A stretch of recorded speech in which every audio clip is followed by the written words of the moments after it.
Los alumnos y alumnas de todo el país acceden a las clases por radio en vivo o por demanda. Y la Cámara Argentina de Radios Online colabora con Radio Nacional para difundir el ciclo Educar a través de la Red Federal de Contenidos Radiofónicos. Accede a los contenidos de todos los niveles desde la web www.cadero.com.ar.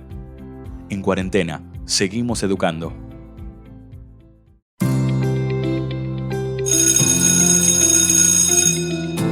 Aunque estés en casa, cada día aprendemos algo nuevo.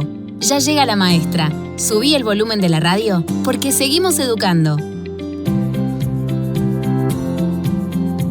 Bienvenidos a este jueves 7 de mayo. Esta es la clase de sexto y séptimo grado. Aquí estoy con mi maestra. Bueno, no es tan egoísta la cosa. Es nuestra maestra, la tengo que compartir. Julia Parodi, ¿cómo vas, Julia? Muy bien, ¿vos cómo estás, Monchi? Muy bien, todo bien. Aquí preparados para otra nueva clase. Muy bien. Más de una materia tenemos hoy. Sí. Así que le vamos a Varias mandar. cosas. Le quiero mandar muchos saludos porque sé que hoy vas a hablar de Rosario. Sí. Así que tengo mucha gente, tengo un hijo allá, tengo muchos amores, mucha gente que quiero, amigos, les mando un cariño muy grande a esta ciudad maravillosa que hoy vamos a estar hablando. Así que atenti, Rosario, y atenti todos, porque cada vez que hablamos de un lugar está bueno escuchar y ver qué tan bueno está para alguna vez ir, ¿no? A visitar, a sí, visitar, a quedarse a conocer. vivir, qué sé yo, uno nunca sabe. Hay que moverse, ya hablamos de migraciones internas y demás, ¿no? Hay que moverse. Hay que moverte. ¿No? Con barbijo, no hay que moverse, claro, no hay que moverse muy lejos de la casa. Es verdad, porque pero cuando todo esto termine. Estamos soñando un poquito, imaginando qué puede Había pasar olvidado después. que estábamos en cuarentena. Que nos emocionamos como imaginando Qué lindo. cosas, ¿no? Es que el país es tan grande y nosotros viajando ahora con la voz y con la emisión. Estamos en 180 lugares como mínimo en este preciso momento, 180 transmisiones de radio, 49 filiales que nos transmiten por todos lados y bueno, esas ganas de estar fuera, de estar libre, ¿no? De caminar. Pero estamos acercando la escuela a tu casa, a esos rincones de la República Argentina que muchos no podemos ni siquiera imaginar este maravilloso país. Recuerden que pueden chequear los contenidos en seguimoseducando.gov.ar, que puedes chequear el celu, que no tiene costo alguno si estás chequeándolo con datos, y también te puedes comunicar con nosotros al 2512-0896. Dicho esto, maestra. Primaria. Ciencias sociales. Bueno, estuviste diciendo recién Sí. que íbamos a hablar de Rosario. Sí, Y hablaste de migraciones internas. sí. Vimos cómo el modelo agroexportador Ujú. y el ICI, Sí. el modelo de industrialización por sustitución de importaciones, que fue el modelo que vino después del modelo agroexportador, Ujú. generaron, cambios sociales, ¿no? Sí. Cambios económicos, políticos y sociales. Entre los cambios sociales que podemos ver es cómo se fueron desarrollando distintos movimientos migratorios. Sí. Durante el modelo agroexportador fue necesario que venga mucha gente de otros países porque se necesitaba mano de obra. Sí. Después, en el modelo de industrialización por importaciones, eso siguió sucediendo. Siguió viniendo gente de Europa, pero venían más Claro. que nada de Europa oriental. Y también empezó a haber otro fenómeno migratorio que fue el de las migraciones internas. Sí. Mucha gente que trabajaba en el campo, que cuando comenzó la crisis, vinieron a buscar, fueron a buscar a distintas ciudades mejor, o un ascenso social, ¿no? Poder Bien. tener un trabajo, poder tener mejores condiciones de vida. Eso a veces sucedía, a veces no, pero bueno, se movieron buscando tener mejores condiciones de vida. Claro. Y también empezó el fenómeno de las migraciones de países limítrofes. Claro, ¿Sí? Como claro. que hubo distintas olas, así también se fue conformando un poco la población de nuestro país. Ujú. Y hay algo interesante para ver es que, bueno, el área pampeana, que decíamos que fue el área donde más se desarrolló el modelo exportador, fue también después donde más se desarrollaban las industrias. ¿Por qué? Claro. Porque ya estaba todo más o menos preparado, como que estaba la gente vivía ahí, estaba Claro. armado como un circuito de negocios, de comercio, entonces era también más fácil instalarse en esos lugares para poder desarrollar la industria. Claro, porque también claro. está la mano de obra accesible. Claro. ¿Y qué lugares ocuparon como también mucha relevancia en esa época y crecieron un montón? Fueron las ciudades. Claro. Porque en las ciudades se conseguía más trabajo por esto, porque por un lado estaban las industrias y por otro porque había mucho trabajo en la construcción, Claro. en las obras de infraestructura que desarrollaban para poder comercializar esos productos o para poder desarrollar otros tipos de negocios, ¿no? Y también, digo, mucho tenía que ver con los puertos. Claro. O sea, muchas ciudades crecieron por estar cerca de los puertos. El caso, bueno, de Buenos Aires, de Rosario, digo, como hay, claro. Digo, como eso también, digo, tenemos que tenerlo en cuenta. Vamos a escuchar unos audios que hablan de qué pasa con las ciudades en nuestro país, cuáles son las ciudades más importantes y por qué se dice que son ciudades, digo, que tiene que ver con cuestiones de población. Claro. Y qué características tienen algunas como en general. Por favor. En la Argentina, sin contar el área metropolitana de Buenos Aires, hay alrededor de 16 ciudades de más de 200.000 habitantes, que entre todas alcanzan a más del 20% de la población total del país. Casi todas ellas son capitales provinciales, como Córdoba, Mendoza y Salta, y unas pocas como Rosario, Mar del Plata o Bahía Blanca son centros económicos importantes. Algunas, como Salta o Corrientes, son centros urbanos que ya eran importantes en los tiempos de la colonia. Otras, como Rosario o Bahía Blanca, obedecen al crecimiento de la economía pampeana. Finalmente, otras deben su importancia a una actividad específica, como es el caso de Mar del Plata. Bueno, se escuchó ahí un poco lo que, digo, esto que estábamos comentando recién, digo que crecieron por distintas razones. Vamos a escuchar igual el caso de algunas. Vamos a seguir compartiendo esto sobre Por ciudades. favor, me escuchamos. Rosario, como está ubicada sobre el río Paraná, tiene una forma alargada que se extiende sobre la costa. Siempre me fui, siempre volví. Otras grandes urbes, como Mendoza o San Miguel de Tucumán, por no tener un río ancho o un mar que las condicione, adoptan una figura de mancha más o menos regular que se adapta con sus pequeñas variantes al entorno geográfico en donde están enclavadas.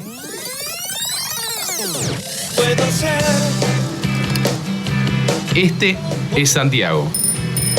A diferencia de Romina, que vive en Rosario y va a todos lados patinando, Santiago vive en San Miguel de Tucumán y se desplaza en bicicleta.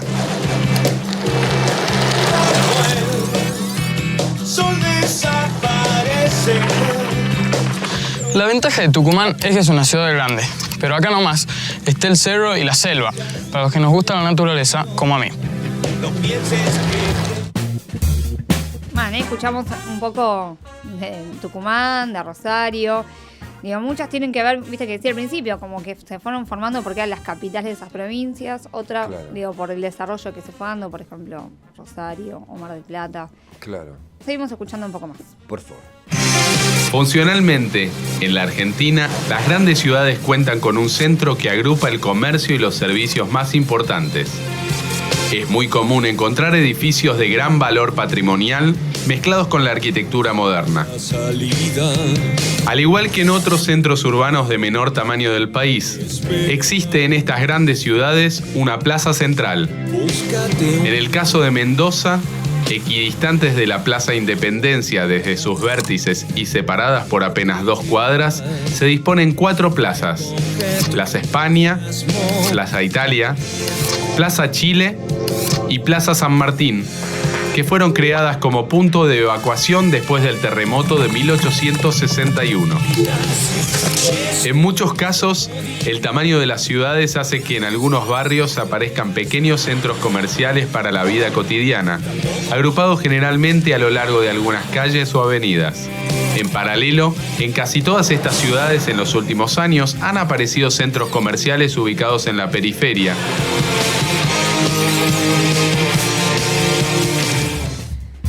Bueno, recién nombré el caso de Mendoza, digo, como que está bueno para pensar cómo algunas ciudades son planificadas y se van armando de acuerdo con una idea y después tal vez, bueno, obvio, van creciendo y van modificándose, pero y en este caso, como comentaba el caso del terremoto de 1861 en Mendoza, que hizo que se armaran vías de evacuación. Digo, claro, como que también hay una forma de pensar la ciudad, digo, como nada, es interesante pensar cómo se planifican y se arman las ciudades de acuerdo a la propia historia, claro, y a las propias condiciones geográficas, ¿no? Claro, eso claro. También decía de, bueno, si tenés cerca el mar, si tenés cerca el río, de, bueno, cómo también se amolda a esa geografía y claro, va a ser distinta casi. Bueno, el chico de Tucumán decía que salía se iba a la selva. Bueno, Claro. otras posibilidades, depende Claro. de dónde estés, ¿no? Claro, depende de lo que te ofrezca la geografía, ¿eh? Escuchamos el último. Por favor. Para los que vivimos en Mar del Plata, el mar forma parte de la ciudad, como las calles y las plazas.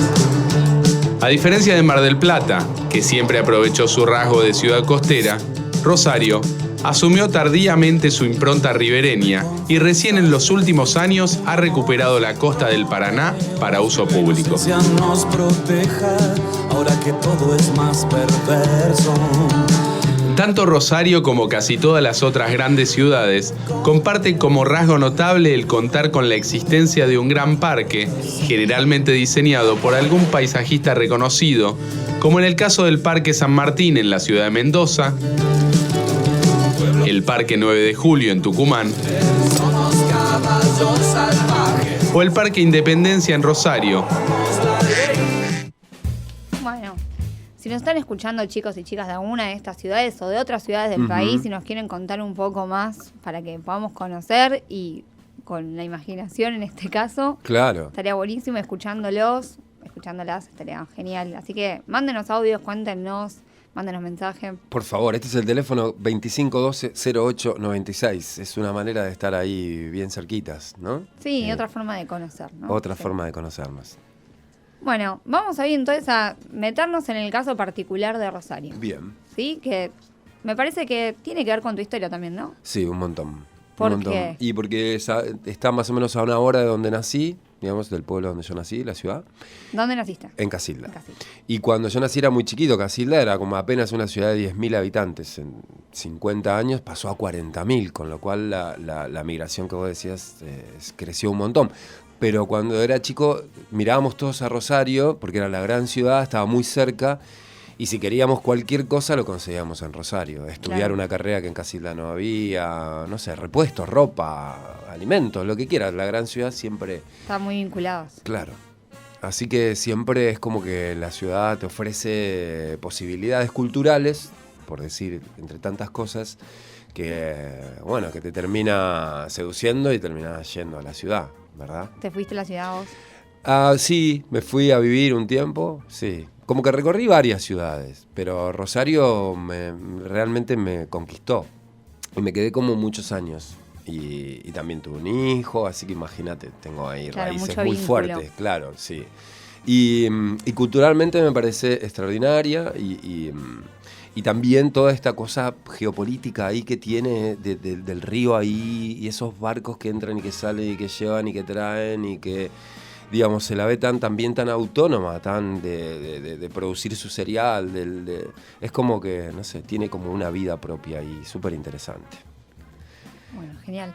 O sea que podemos seguir, digo, si conocemos tu historia, digo, me parece que Sí. está bueno, digo, que es también la historia de alguien que emigró dentro del país, ¿no? Digo, como que está bueno. Sí. Y ahora vamos a poder entrevistar a alguien. Vamos a entrevistar a Marcelo Britos, que es alguien de la ciudad, es autor de libros. De la ciudad de Rosario. De la ciudad de Rosario, claro. Bien, Sí, buenísimo. yo ya lo dejo ahí, ya Porque se es sabe. tu ciudad. Es la ciudad, gente.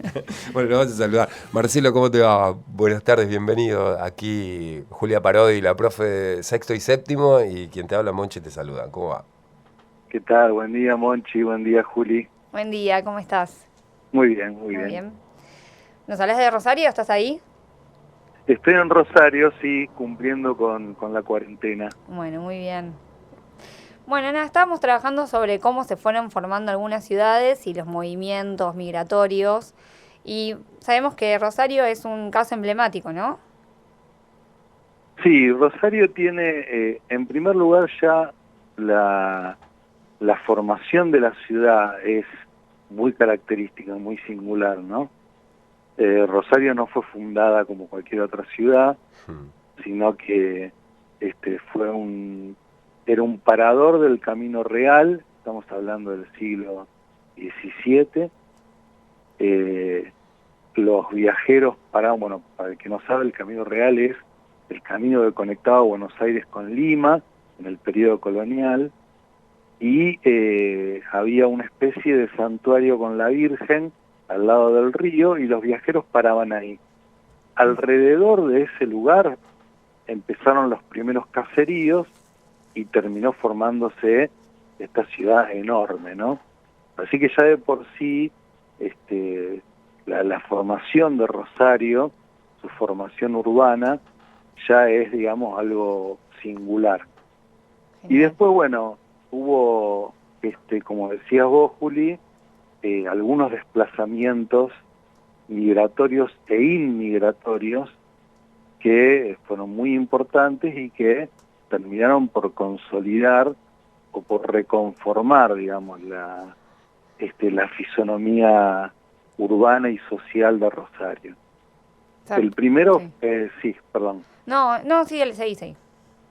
Bueno, el primero fue a finales del siglo XIX y principios del siglo XX, la ola inmigratoria.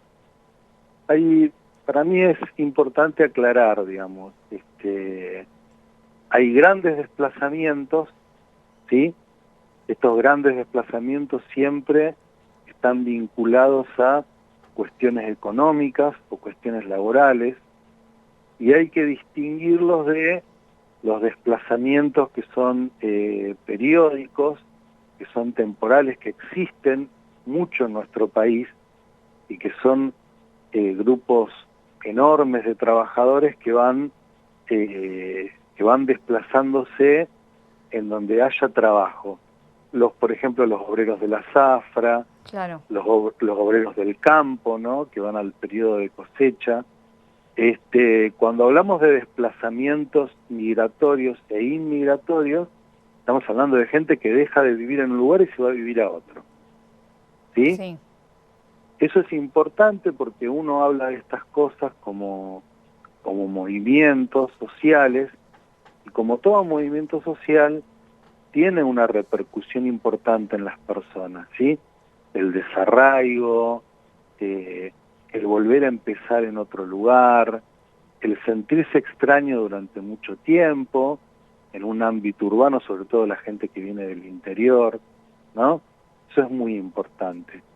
Hay un escritor que se llama John Berger, es un filósofo, crítico de arte, bueno, en fin, una de esas personas que tiene muchísimo talento para todo, que ha escrito mucho sobre esto, sobre cómo impactan en las personas, en el migrante o en el inmigrante, estos desplazamientos.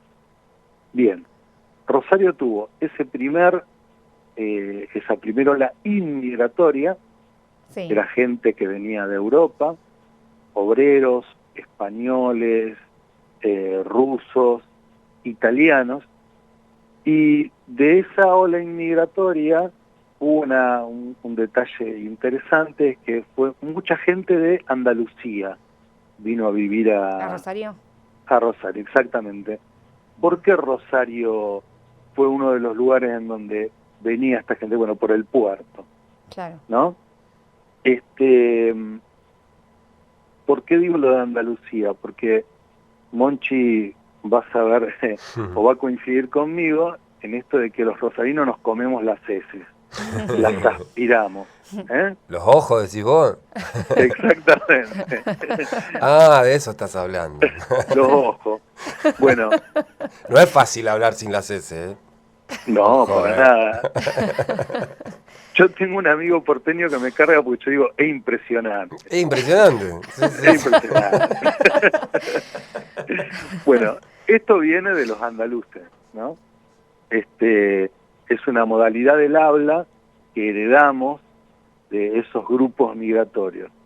Genoveses y andaluces aspiran las heces y nosotros recibimos grupos inmigratorios de esas dos zonas que terminaron modelando nuestra forma de hablar, ¿sí? Bien. La segunda ola, que ya no es inmigratoria, sino migratoria, se dio en los años 30, cuando Argentina empezó un proceso de sustitución de importaciones, es decir, un intento de industrialización. Entonces mucha gente del interior se fue a vivir a los centros urbanos, ¿sí?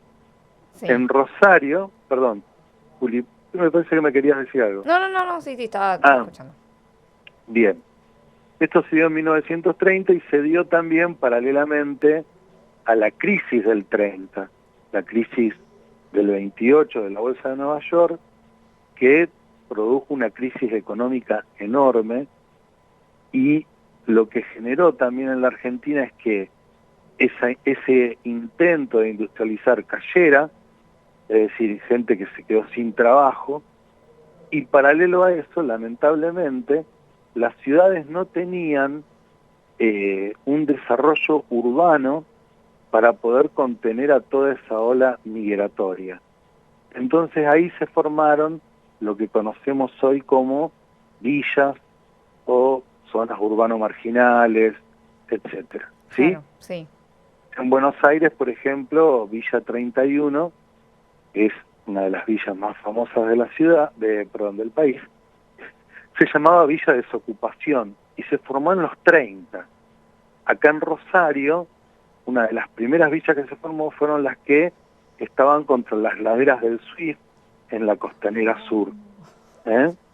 Sí. Hay una novelista que se llama Rosa Wernicke, que escribió una novela sobre eso, que se llama Las Colinas del Hambre, que fue la primera novela en la Argentina que habló de este fenómeno de las villas. Bien, y después, una tercera ola migratoria importante fue la que se dio entre el 45 y 50 con el primer gobierno peronista, que también intentó y logró un proceso de industrialización que generó que la gente del interior se fuera a vivir a las ciudades. Ese fue el proceso migratorio más importante que tuvo el país, pero no Rosario, porque la mayoría de la gente se fue a vivir al primer cordón de Buenos Aires, es decir, ¿no? lo que hoy conocemos como... Gran Buenos Aires. Exactamente, el Gran Buenos Aires. Y ahora Rosario después ha ido transformándose o ha ido alimentando sus corrientes migratorias con fenómenos más pequeños, no tan masivos, pero que sí son significativos. La enorme cantidad de ciudadanos paraguayos que han venido a vivir a Rosario y a Buenos Aires. Esto se dio ya entrado el siglo XX, en la segunda mitad del siglo XX. Por cuestiones políticas, por cuestiones económicas, los hermanos paraguayos se vinieron a vivir a estas ciudades y son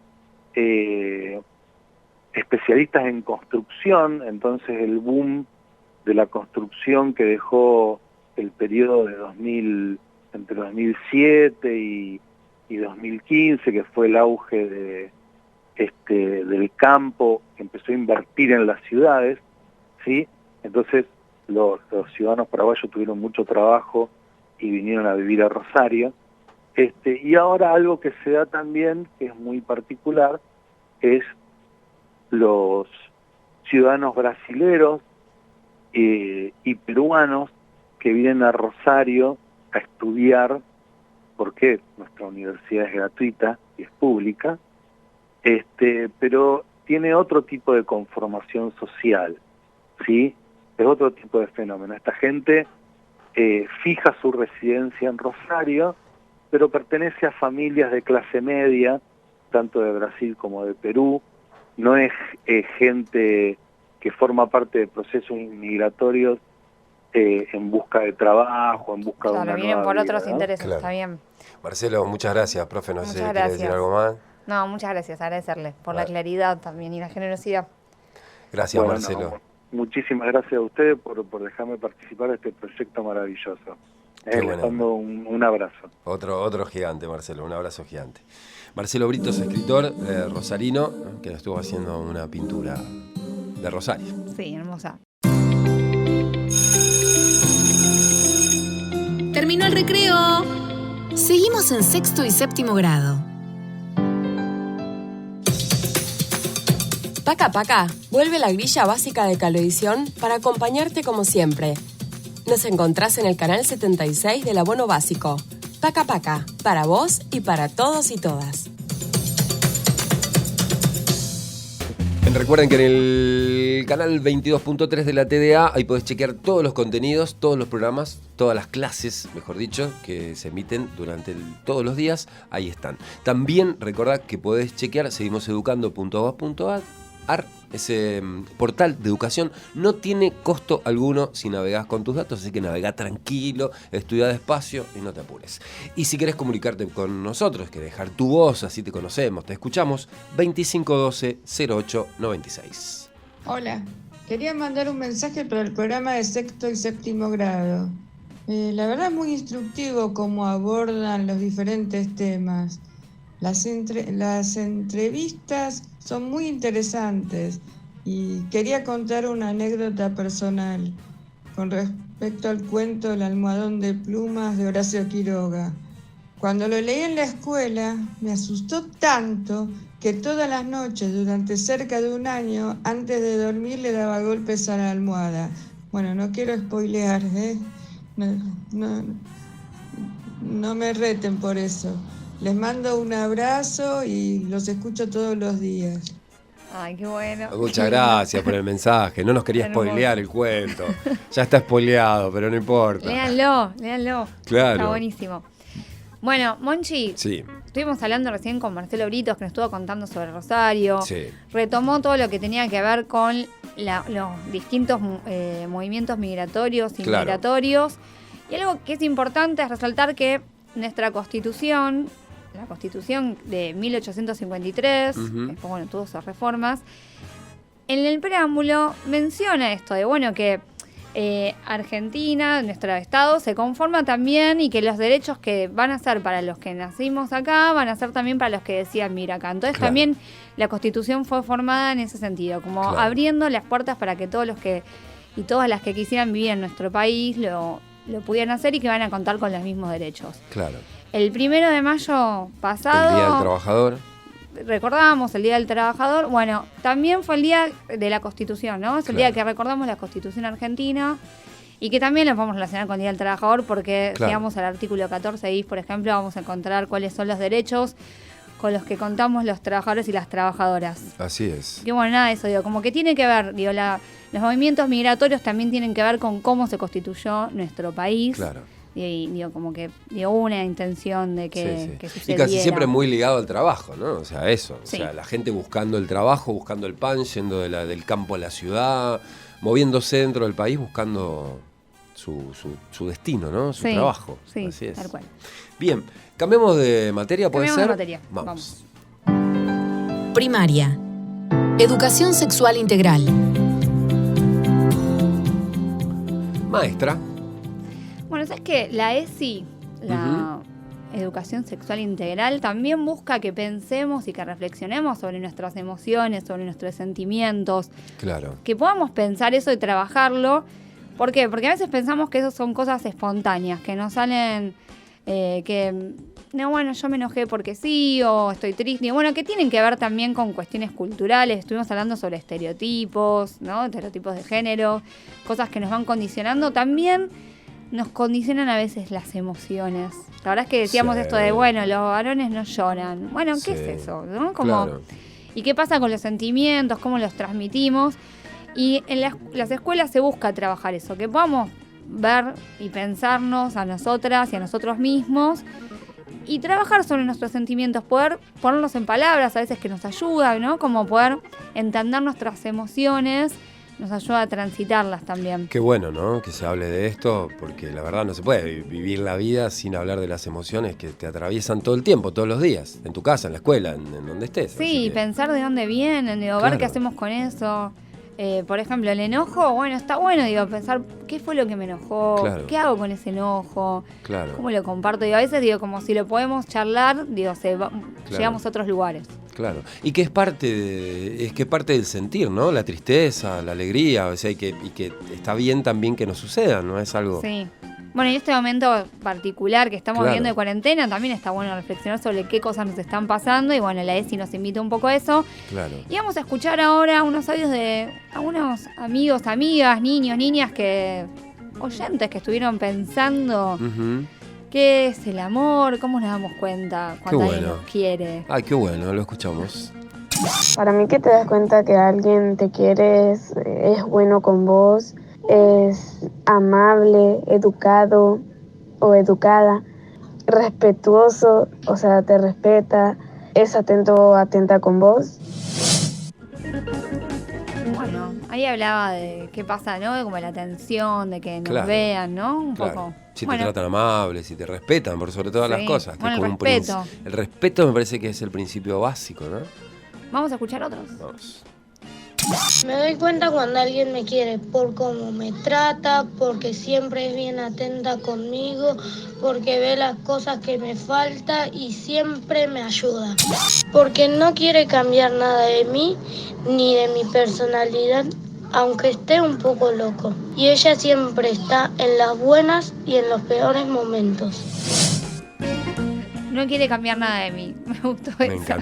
encantó, claro. Que me quiere como soy. Tal cual. Así, me tal cual acepto. soy, claro. ¿Hay alguno más? Creo que hay uno más. Hola, me llamo Lucía, tengo 31 años, soy de Parque Chacabuco y me puedo dar cuenta si alguien me quiere por su compañerismo, tanto en los buenos momentos como en los momentos tristes, y también creo que me puedo dar cuenta con los abrazos. Bueno, un beso para todos y todas y todes. Bueno, también está esta idea de los buenos y los malos momentos. Claro. Se repite, ¿no? Como de que no solamente cuando estamos contentas, contentos. Bueno. Claro. ¿Y vamos a escuchar algo más? Creo que tenemos ¿Qué una no? poesía, ¿eh? Sí, tenemos una poesía. ¿Vamos a escucharla? Mañanita, madrugada, amanecer, alba, aurora. Todo el mundo es alborada cuando un chico se enamora. Y cada verso es posible, la sonrisa voladora. Canta un pájaro invisible cuando un chico se enamora. La vida vuelve a ser cuento, que en lo bello se demora. En soñador silba el viento cuando un chico se enamora. Corazonadas, Elsa Bornemann. Elsa Bornemann tiene un montón de cosas para que compartamos. Hay un libro ya No somos irrompibles, que también tiene mucho sobre historias de chicos y chicas y el amor, los sentimientos. Entonces, muy importantes. Sí. Muy importante. A nosotros no teníamos Ceci cuando éramos chicos. Una pena. Nos no. hubiese ayudado un montón en la vida. Sí, por supuesto, como y aparte porque, veníamos hablando sobre cómo a partir de las publicidades, de los cuentos que nos leían, que leíamos, o de la televisión, o también de la radio, de las canciones, se van instalando ideas en nosotras, Claro. en nosotros, ¿no? De cómo tenemos que ser, de cómo tenemos que ser mujeres, cómo tenemos que ser varones, De cómo tenemos que reaccionar ante determinadas cosas. cómo es el amor. Claro. Y que parece que hay una forma, Claro. ¿no? particular de Y que cómo... si no encajás ahí en ese redondelo cuadrado, Sí. parecería que uno está fallado. Y la No forma es así. tal cual. Y la forma en la que tenemos que vincularnos, Claro. ¿no? Como y como que todas estas ideas las vamos después también, las escuchamos desde que somos muy chicas, muy chicos, y las vamos trasladando en nuestra vida adulta. Y también es importante que podamos reflexionar sobre eso para ser más libres, para poder elegir, para poder vincularnos de maneras más no sé, Sanas. sí. Sí. Tenemos una entrevista, profe, que a vos te va a gustar. Sí, ya estoy emocionada. Ya estás emocionada. Estuviste esperando esta entrevista un Sí. montón, así que quiero que la disfrutes. Se llama Luciana Pecker, es periodista y autora de La Revolución de las Hijas, entre otros libros. Y bueno, está aquí con nosotros. Te saludamos, Luciana. Mi nombre es Monchi y aquí estoy con Julia, que es nuestra profe de sexto y séptimo grado. Hola, ¿cómo están? Muy, muy buenos días, muchas gracias. A vos. Bien, ¿cómo estás? ¿Cómo estás llevando la cuarentena? Bien, bueno, por supuesto que tiene todas las dificultades del encierro y de la sensibilidad con lo que pasa, pero dentro de todo bien, también con mis hijas adolescentes y trabajando. Bueno, genial. Estábamos trabajando sobre estereotipos, trabajamos sobre estereotipos de género y estábamos hablando sobre el amor. ¿Hay estereotipos sobre el amor? Sí, hay estereotipos muy fuertes sobre el amor, ¿no? Básicamente, digamos, el estereotipo con el que nos hemos criado, que siempre se denomina el amor romántico. Yo ahí tengo algunas disidencias porque algunas de las cosas del amor romántico han hecho que las mujeres aceptemos, ¿no?, ser sumisas, ser oprimidas, ser violentadas. otras nos gustan. Entonces creo que hay un amor romántico que es el que nos obligó como a bajar la cabeza, bueno, que ese es el que está mal y el que está bueno intentar cambiar, y hay otras cosas que podemos reelegir y significar, ¿no? Por ejemplo, en una cuarentena que nos pone todos tan sensibles, ser mimosos, o justamente en un momento donde se está volviendo a valorizar por el encierro, la posibilidad, por ejemplo, de cocinar, ¿no? Bueno, la cocina en un momento fue claramente un lugar de sumisión y de obligación de las mujeres, ¿no? El encierro doméstico para que no podamos formar parte de la vida pública. Creo que hay una resignificación que se viene dando hace tiempo, pero que en estos días se ve bastante, por ejemplo, de la cocina como forma de amor o de elección, de disfrute, de creatividad, que justamente muestra cómo se puede resignificar algo que durante muchos años fue puesto como si fuera la llave en la que te quedás adentro de una jaula, claro, o un lugar que sea de amor y de libertad. Bueno, y en ese sentido, digo, como amor y de libertad, nos parecía interesante pensar esto de cómo algunos estereotipos sobre el amor nos llevan a lugares que no tienen mucho que ver con la libertad, no sé, situaciones también de violencia, ¿no? Como esto de, por ejemplo, de los celos. ¿Puede ser que a veces asocia los celos al amor? Claro, sí, básicamente, y además esto sí se ha visto, hay un estudio de Oxfam muy interesante sobre jóvenes de toda América Latina, en donde para los jóvenes lo que ven y lo que aprenden y por lo tanto lo que reproducen también es que si te celan es porque te quieren, y si un chico que, como vos decís, de sexto y séptimo grado, de primero y segundo año, ¿no?, que es la etapa, bueno, de preadolescencia y de adolescencia, donde se empiezan a formar los primeros noviazgos o las primeras relaciones, que a lo mejor ahora son menos formales y son más multiplicadas, hay más vínculos entre adolescentes, tal vez menos vínculos formales, pero los vínculos de todas maneras tienen esta idea, por un lado posesiva, y en donde los celos son vistos como algo posesivo, ¿no? Y acá también me parece interesante diferenciar y evolucionar, ¿no? Que eso no quiere decir que si alguien te gusta y está con otra persona, no tenés derecho a sufrir, no puede haber ahí una complejidad de sentimientos y de sensaciones que muchas veces son, digamos, son muy intensos, ¿no? Porque a lo mejor es entender que los celos son un mecanismo de control hacia las mujeres, que lo que han hecho es que no pueden estar con nadie, y he escuchado a muchas chicas y a muchas alumnas donde, por ejemplo, el novio no la dejaba ir a clases de inglés, la iba a buscar, no la dejaba hacer trabajos con los compañeros varones, ¿no? Donde la violencia es algo muy estrictamente ligado a la adolescencia y muy ligado a lo educativo, o sea, ¿no? Una forma de violencia que tal vez habría que incluso ponerle un nombre específico, de una violencia escolar, en el sentido que no solo se da en el ámbito de la escuela, sino que además tiene como fin obstaculizar el aprendizaje específicamente de las adolescentes mujeres, basada en los celos, ¿no? Vos no vas a ir a la casa de fulanito a hacer un trabajo, no ves que él te tira los perros, él lo que te quiere es mirar, ¿no? Esos relatos en adolescentes y en alumnas, muchas profesoras lo han escuchado, muchas chicas lo conocen y son absolutamente peligrosos. Claro, por eso es importante como hablar de estas cosas, ¿no? De pensar qué es el amor, ¿no?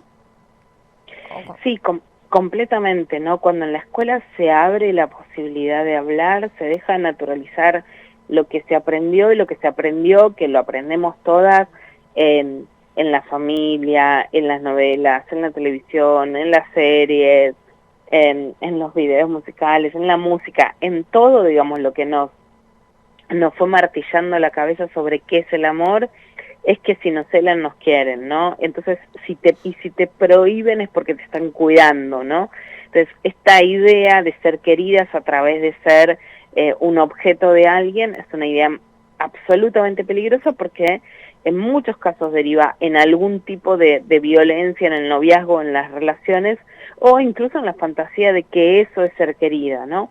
Y cuando se abre lo más importante de la educación sexual integral, cuando se pueden discutir estos estereotipos de género, lo más importante es que, más que generar digamos, nuevas normativas en donde no entre la zozobra, justamente lo que se puede poner en palabras es, bueno, pero a mí me dio celos verla con este otro chico, bueno, a mí me gustaría que un poco me cele, bueno, a mí no me gusta y esto me sofoca, ¿no? Es salir también de una idea normativa de lo que está bien o está mal, para poder pasar y poner en palabras los sentimientos y sensaciones que no son neutros, ¿no?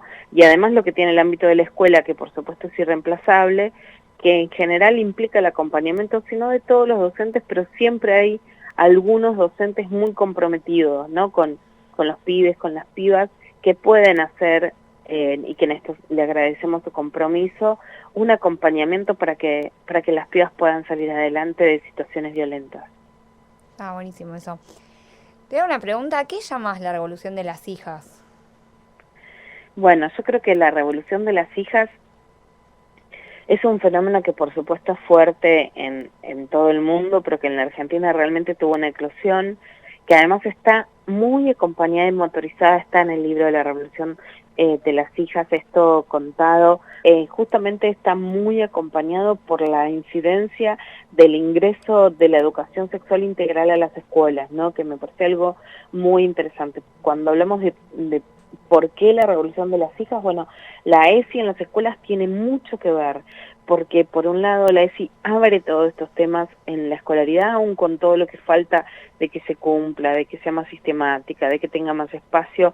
Bueno, la educación sexual trajo estos temas a la escuela y generó sin lugar a dudas, ¿no? Una generación, vos por ejemplo contás, bueno, siendo profe de sexto, séptimo grado, que se ve muchísimo eso en las escuelas, ¿no? Entonces chicos y chicas y chiques de 11, 12, 13 años que ya son capaces de debatir sobre el amor, sobre lo que sienten, sobre sus derechos, sobre lo que no les pueden hacer, sobre lo que quieren que pase con su identidad. Entonces eso ha generado una revolución, en principio generacional en la Argentina. Es una revolución que además tiene una pata claramente en la institución escolar, que entonces produce redes entre ellos, que produce aún con muchos obstáculos y falencias, pero que ha producido una red con adultos que son sus profesores y sus profesoras, en donde hay algún nivel de acompañamiento sobre estas sensaciones, y que también además, por supuesto, se ha visto en las calles en diferentes marchas, ahora es mucho más problemática en cuarentena, porque sin lugar a dudas el espacio público es un espacio de libertad y el encierro es un espacio de peligro, y que además ha planteado una revolución, y por eso sí de las hijas, no como un elemento social subordinado, digamos, a sus padres y a sus madres, pero sí también a partir de una revolución en los vínculos familiares. Y también digo, como claro, y como eso, como digo, el llevar esas discusiones a las casas también hace mover cosas. Tal vez así hablábamos con Monchi hace poco, como si empezamos a discutir, los chicos, las chicas traen discusiones que capaz que las familias no se habían planteado nunca. Sí, bueno, exactamente, yo creo que eso es la revolución de las hijas, ¿no? Que las hijas fueron a discutir a las casas en general, en generaciones en las que a lo mejor el papá o la mamá eran totalmente subestimados, digamos, enemigos ideológicos. Lo que querían hacer las chicas o los chicos era irse de la casa, ¿no? No discutían. Para mí, cuando los pibas y los pibes discuten es porque tienen un gran acto de amor por la familia. De hecho, yo creo que las nuevas generaciones revalorizan tanto la familia como la escuela. Por eso piden educación sexual integral y mejores contenidos, y por eso en la familia también piden que sean escuchadas sus ideas, piden que los llamen de la forma que se identifican, como chiques, piden que no se digan frases machistas cuando se está comiendo, pero en contra de lo que dicen, digamos, sectores que están incluso en contra de la educación sexual integral, que creen que es la decadencia de la familia y de la escuela. Yo creo que justamente la revolución de las hijas reivindica a la familia y la escuela, pero la reivindica como un lugar de libertad y de democracia, y no como un lugar ni opresor ni conservador. Está buenísimo. Ya dijiste recién como una entrega de amor, ¿no? Sí, completamente. Yo creo que justamente que digamos que por un lado los varones especialmente que no se dieron en la Argentina grandes cambios. De hecho ahora vemos las dificultades que hay, que recaen por sobre todo en las mujeres, tanto en las tareas domésticas. súper exacerbadas en la cuarentena, en la ayuda de las tareas de los hijos e hijas, que es un gran problema de conflicto en estos días, que no es que ningún padre ayude a hacer la tarea, pero que es una tarea que recae como responsabilidad, como carga mental, como tensión con los hijos y las hijas, básicamente sobre las mujeres. Bueno, digamos, no hubo cambios en los tiempos de cuidado de hijas e hijos, que las mujeres hacemos 3 horas más por día que los varones. Pero sí hubo un cambio subjetivo en la paternidad, que yo sí veo, que es que les importa a los padres ser buenos padres, escuchar a sus hijas e hijas. Y entonces, como que les cayó una ficha en donde cuando algún planteo de las hijas, aunque se quejen, aunque dicen me retan, ¿no? Esto se ve, por ejemplo, en la serie que ahora ha tenido mucho éxito, Casi Feliz, de Sebastián Weinreich, que tiene, digamos, una hija preadolescente, y cuando él le llama chicos, y la nena lo reta y le dice chiques, bueno, chiques, ¿no? O sea, bueno, esa escena es vivida en casi todas, en muchísimas familias en estos días, y ese pequeño reto también habla de padres que quieren escuchar a sus hijas. Eso lo veo como un rasgo muy positivo. Uh-huh. Bueno, sí, como papá te puedo decir que lo que uno siente es un cambio de paradigma gigante, ¿verdad? Y que al escucharte atentamente a vos, es un alivio, ¿no? Porque que estas cosas ya se hablen de esta manera. Lo malo pasa cuando todo queda abajo de la alfombra, cuando no sale la luz, cuando no se puede hablar. No sé, yo tengo más de 50 años, no hablábamos de esto, no nos permitían, todo estaba en la oscuridad, y bueno, así nos fue también. Qué bueno que esto esté sucediendo. Exactamente, la oscuridad solo, digamos, esa oscuridad de la que vos hablás legitimaba en la violencia dentro de las casas, legitimaba los abusos sexuales, digamos, sostenidos como un secreto que las niñas y los niños tenían que digamos, que ocultar y que soportar.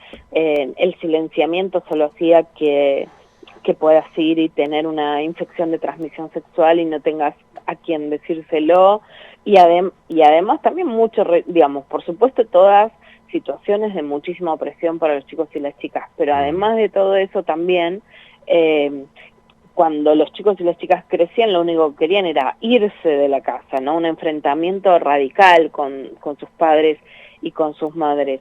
Yo creo que ahora justamente debaten porque se quieren quedar, ¿no? Más allá de que ojalá que en algún momento se puedan emancipar, que las condiciones económicas hacen más difícil esta salida en cuarentena, que están todos conviviendo. Por un lado, por supuesto que las situaciones graves de abuso sexual se puedan denunciar al 144, al 102, pero cuando no son situaciones de violencia explícita, la discusión no hay que demonizarla, sino que yo creo que es parte de un gesto de amor de los padres que quieren escuchar, pero también de las hijas que quieren ser escuchadas porque valoran ese espacio familiar. Luciana, te agradecemos muchísimo todos estos conceptos. Muchísimas gracias a ustedes, un beso grande. Muchas gracias. Y nos vamos, cerramos la clase de hoy. Muchísimas gracias, Julia. A discutir en las casas, con amor. Claro, que todo se pueda hablar. Sí. Absolutamente, la duda más pequeña, la más grande, se puede hablar. Muchísimas gracias a todos, nos vamos. Ya pasó la hora, terminó el programa de hoy. Pero quédate atento a la radio, porque en todo el país seguimos educando.